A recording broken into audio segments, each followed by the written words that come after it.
پیش کریں۔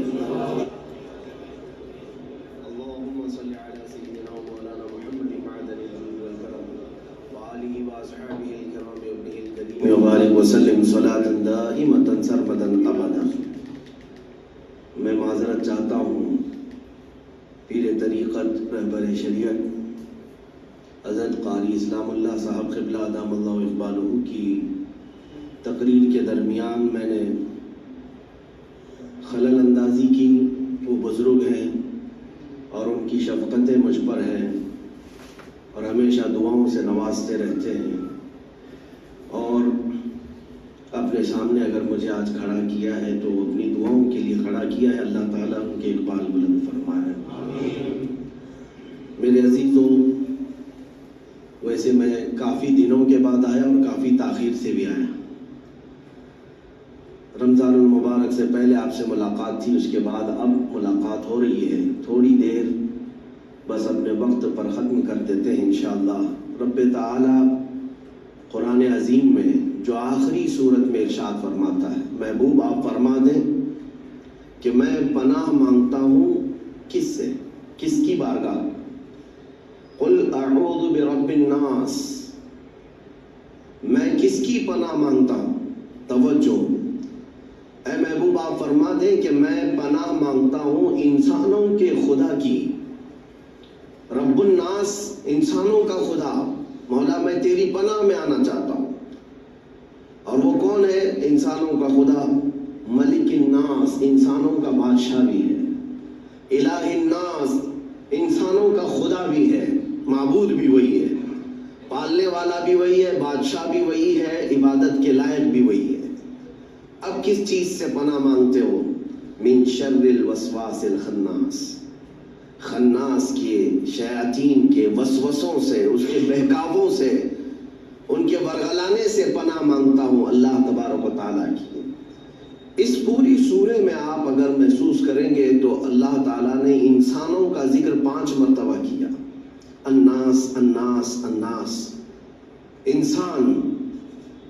یہ سمجھنے کی ضرورت ہے کہ انسانوں کے لیے اللہ تبارک و تعالیٰ اتنا مہربان ہے، اتنا مہربان ہے کہ اس کی ساری مخلوقات کے لیے کچھ قانون الگ ہیں، تمہارے لیے قانون الگ ہے۔ قرآن میں بھی اللہ تعالیٰ نے فرمایا کائنات میں کوئی شے ایسی نہیں ہے جو اس کی حمد بیان نہ کر رہی ہو۔ ساری کی ساری مخلوقات تسبیح بیان کر رہی ہیں، لیکن روایت میں یہ بھی ہے کہ اگر کوئی چیز، پرندہ ہو کہ جانور ہو کہ درخت ہو کہ مچھلی ہو، چونٹی ہو، اگر ایک لمحے کے لیے بھی وہ اللہ کے ذکر سے غافل ہو جائیں تو ان کی موت آ جاتی ہے۔ ان کے لیے یہ قانون ہے۔ درخت اگر ذکر الہی سے ایک لمحے کے لیے غافل ہوا تو اسے سکھا دیا جاتا ہے یا اسے کاٹ دیا جاتا ہے۔ پرندہ شکار ہو جاتا ہے، مچھلیاں پھنس جاتی ہیں اگر ایک لمحے کے لیے ذکر خدا سے غافل ہو جائیں۔ حضرت ذوالنون مصری اپنی بیٹی کے ساتھ سفر میں تھے، سمندر میں، وہ کشتی میں مچھلیاں پکڑ رہے تھے، پکڑ کر کے اپنی کشتی میں ڈال رہے تھے۔ ان کی بیٹی جو پیچھے بیٹھی ہوئی تھی وہ مچھلیاں اٹھا کے پھر سمندر میں ڈال رہی تھی۔ کافی دیر کے بعد جب کنارے پہنچے تو انہوں نے دیکھا مچھلیاں کہاں ہیں۔ بیٹی سے پوچھا تو اس نے کہا کہ میں نے سب ڈال دیا۔ کہا ایسا کیوں کیا؟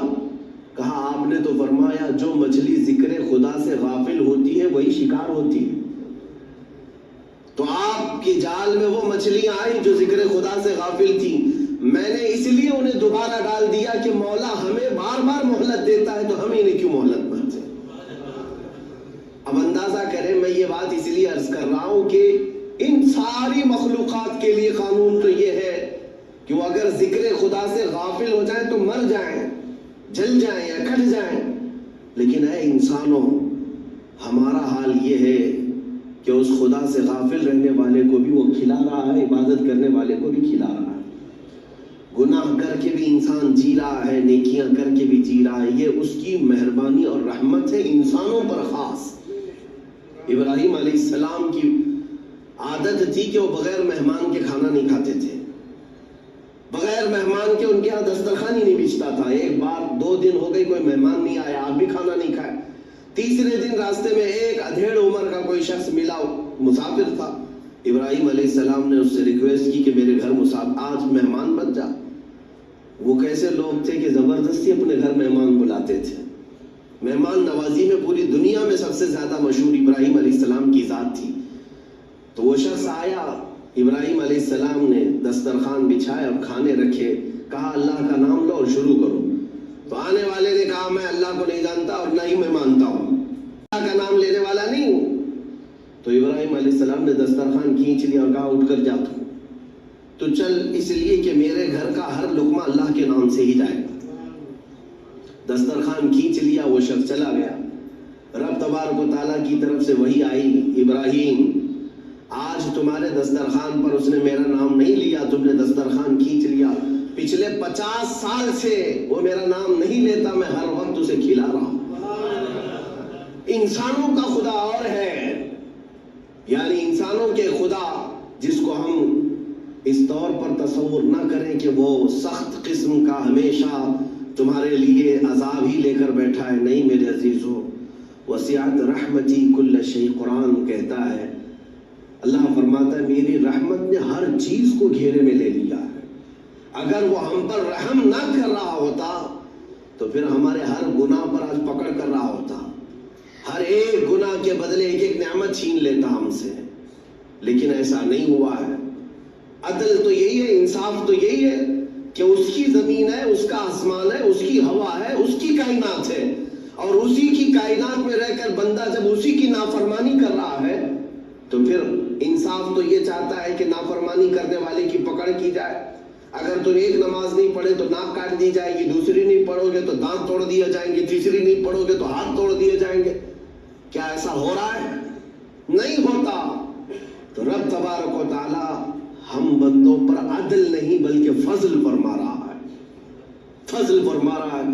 2 باتیں عرض کر کے میں اپنی بات کو سمیٹ لیتا ہوں. میرے عزیزو, اللہ تبارک و تعالیٰ اپنے بندوں پر کس قدر مہربان ہوتا ہے. اسی لیے اس سورہ میں اللہ تعالیٰ نے اپنے حبیب سے فرمایا کہ اے محبوب آپ فرما دیں کہ پناہ مانگنا ہے تو رب الناس کی پناہ مانگو, انسانوں کے خدا کی پناہ مانگو. اس سے بہتر پناہ تمہیں مل ہی نہیں سکتی.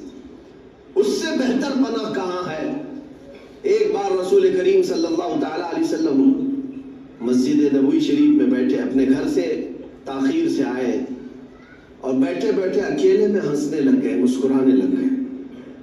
صحابہ نے پوچھا تھوڑی دیر کے بعد کہ اللہ کے نبی آپ کو کس چیز نے ہنسایا, کون سی چیز ہے جس کو دیکھ کر کے آپ مسکرا پڑے؟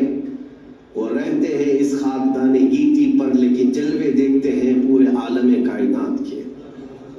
وہ ہر چیز ان کی نظروں کے سامنے ہے. حضور اکرم صلی اللہ علیہ وسلم نے فرمایا اللہ تبارک و تعالیٰ نے مجھ سے کہا اے محبوب کیا تم میرے بندوں کے درمیان ہونے والا فیصلہ دیکھنا چاہتے ہو؟ تو میں نے کہا ہاں مولا, دکھا تیرا فیصلہ کیسے ہے. تو رب تبارک و تعالیٰ اپنے بندوں کے درمیان جو فیصلہ کر رہا تھا وہی بات میں دیکھ رہا تھا. صحابہ نے پوچھا کیا فیصلہ ہے؟ کہا ایک بندہ اٹھایا گیا اور اللہ تبارک و تعالیٰ کی بارگاہ میں جب پیش ہوا تو اس نے مقدمہ کر دیا, اللہ کی بارگاہ میں دعویٰ کیا کہ مولا فلاں آدمی کے اوپر میرا قرضہ باقی تھا, فلاں آدمی کے اوپر میرا حق باقی ہے, اس نے پیسے میرے لیے تھے, فلاں چیز لیا تھا لیکن دیا نہیں مجھ کو, مجھے آج حق چاہیے. رب تبارک و تعالیٰ پر اس بندے کو بھی اٹھاتا ہے جس نے اس کا حق مارا تھا, وہ بھی اٹھا, وہ نیک آدمی تھا لیکن کچھ اس کے پاس رہ گئی تھی اس کی چیز. تو اب یہ مطالبہ کرنے والا شخص اللہ سے کہتا ہے مجھے حق دلا دے میرا. رب تعالیٰ فرماتا ہے یہاں تجھے کیا چاہیے؟ پیسے تو ملیں گے نہیں, موت کے بعد نہ پیسے ہیں, نہ چیک ہے, نہ ٹرانسفر ہے, کچھ نہیں ہے. کیا ہے؟ یہ بندہ کہتا ہے مولا اس کی نیکیاں مجھے چاہیے, اس کی نیکیاں مجھے چاہیے. تو رب تبارک و تعالیٰ انصاف فرماتا ہے, اس بندے کی ساری نیکیاں اٹھا کر کے اس کو دے دی جاتی ہیں.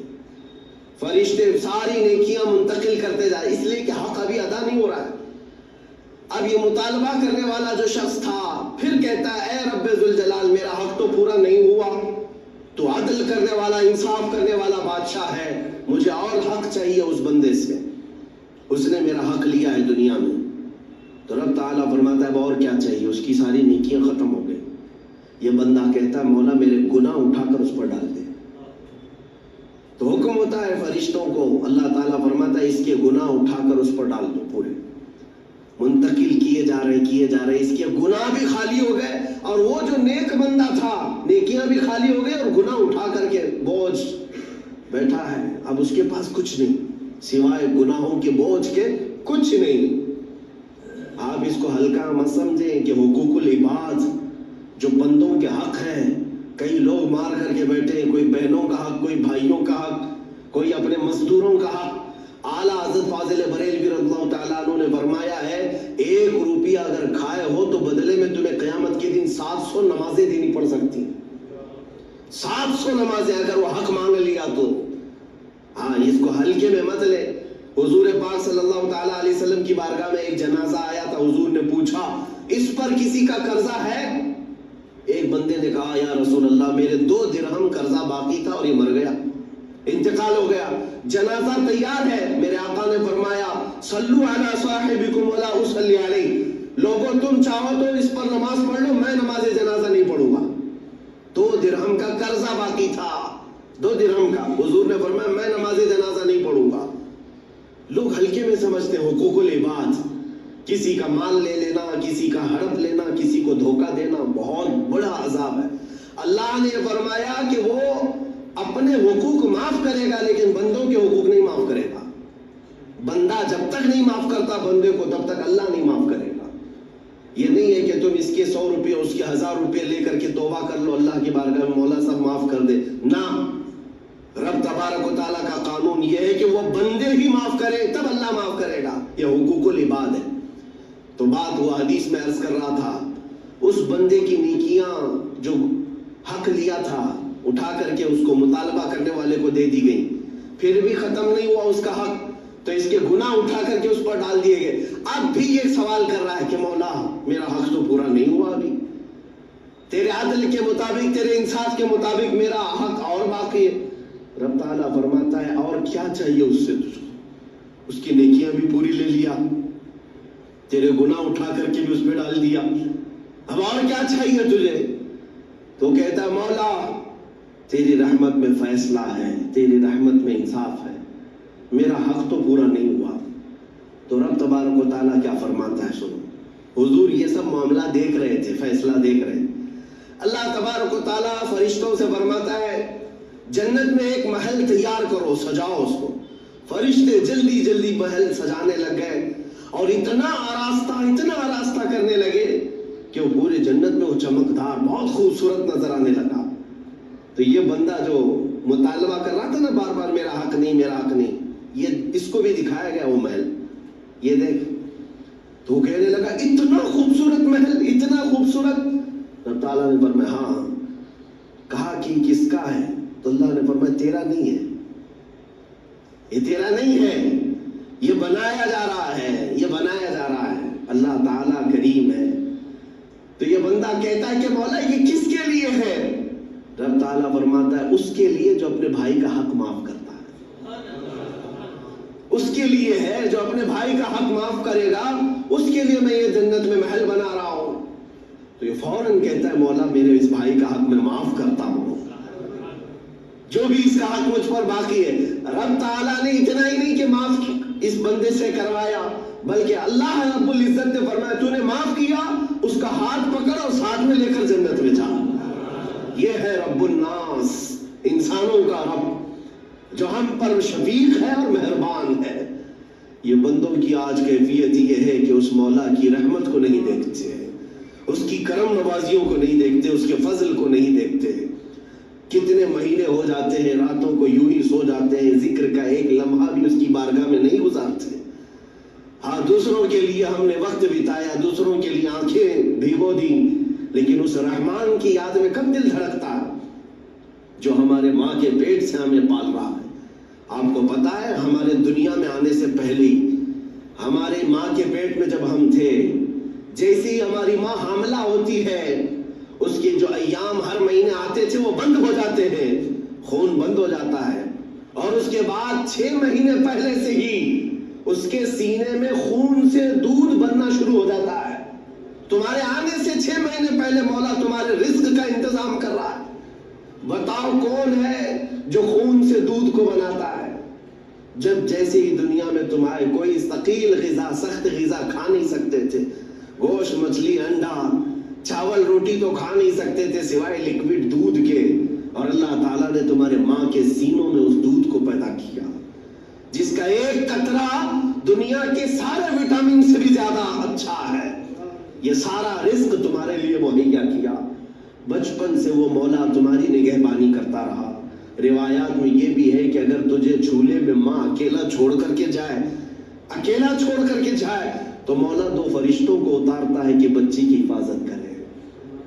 ہماری حفاظت پر کائنات کو اللہ نے لگا دیا، فرشتوں کو لگا دیا۔ بس کہنا اتنا ہی ہے کہ اگر یہ بندے اس کی ساری نعمتیں لے کر کے بھی اگر اس کے نہ ہو سکے تو پھر یہ کسی کے نہیں ہو سکے گی، کسی کے نہیں ہو سکے۔ اسی لیے شیخ سعدی رحمت اللہ تعالیٰ علیہ فرماتے ہیں ایسے بندے کو جو نماز سے غافل ہے، اللہ تعالیٰ کی بارگاہ میں نہیں آتا، اس کو قرضہ بھی مت دو، اس کو قرضہ مت دو۔ پوچھا گیا کیوں؟ کہا جو اللہ کا فرض نہیں ادا کرتا وہ تمہارا قرض کیا ادا کرے گا؟ تو جو اپنے خالق کا، اپنے رب کا نہیں ہو سکے گا تو پھر وہ کس کا ہو سکتا ہے؟ اس لیے میرا میسج صرف اتنا ہے کہ اس بھری کائنات میں ہمارے دکھوں کا، ہمارے دردوں کا مداوا کوئی کر سکتا ہے تو وہ رب العالمین ہے، وہ مالک ذوالجلال والاکرام ہے۔ اس لیے ہمیں اللہ رب العزت کی طرف پلٹ آنا چاہیے، اس کا خوف سینے میں رکھو، اس کی محبت بھی سینے میں رکھو۔ وہ تمہیں خواہ مخواہ عذاب کا ایک ذرہ بھی نہیں دے گا، کبھی نہیں دے گا۔ ہاں اتنا ہے کہ اس نے وعدہ تو کیا ایک نیکی کرو تو میں بڑھا کر 10 دے دوں گا، لیکن پورا قرآن پڑھ کر کے دیکھو کہیں اللہ نے یہ نہیں فرمایا ایک گناہ کرو گے تو 10 بڑھا دوں گا، نہیں، گناہ ایک کیے ہو تو ایک ہی کی سزا، لیکن نیکیوں کے لیے کہتا ہے کہ ایک بھی کرو گے تو میں 10 گنا بڑھا کر کے دوں گا۔ یہ رحمت نہیں ہے تو کیا ہے؟ وہ رب الناس ہے۔ مولا کریم اپنی رحمت میں ہمیں جگہ عطا فرمائے۔ رب ذوالجلال ہم سب کو تیری جوار رحمت میں ہمیشہ رکھ، اور اپنی حفاظت سے ایک آن کے لیے بھی مولا ہمیں باہر نہ نکال۔